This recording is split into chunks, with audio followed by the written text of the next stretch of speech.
আমাদের কোয়ার্টার থেকে 3 কিলোমিটার দূরে আমার গ্রামের এক দিদি চাকরি সূত্রে ভাড়া থাকে। মোটামুটি 1 মাস আগেই ফোনের মাধ্যমে জানতে পারি সে আমাদের আশেপাশেই রয়েছে। শোনার পর থেকেই দিদির খুব ইচ্ছে ছিল সে একবার আমাদের কোয়ার্টারটা ঘুরে যাবে, কিন্তু বাইরের কাউকে গেটে এন্ট্রি করানো অনেক মুশকিল, কেননা গেট পাস লাগে।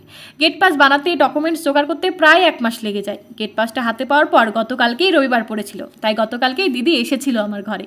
তবে আসার আগে দিদিকে যখনই জিজ্ঞাসা করতাম কী খেতে ইচ্ছে হচ্ছে আমাকে জানাবে, কিন্তু সে বলতো আর বলো না, খাওয়ার অনেক কষ্ট গো, মাছ মাংস তো খাই, তবে সবজি টবজি বানানোর সময় হয় না, তুমি বরং ডাল ভাত সবজি এসব বানিয়ে দিও।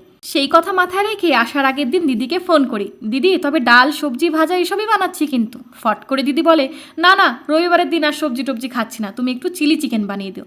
দিদির কথা শুনে আমি তো হেসে হেসে মরি। আমিও ঠিক তোমারই মতো, যতই সবজি খেতে ইচ্ছে হোক তবুও আমার কাছে ফার্স্ট প্রায়োরিটি কিন্তু চিকেন। আচ্ছা, তোমরা কোনটা খেতে ভালোবাসো, চিকেন নাকি সবজি? কমেন্টে আমায় জানিও কিন্তু।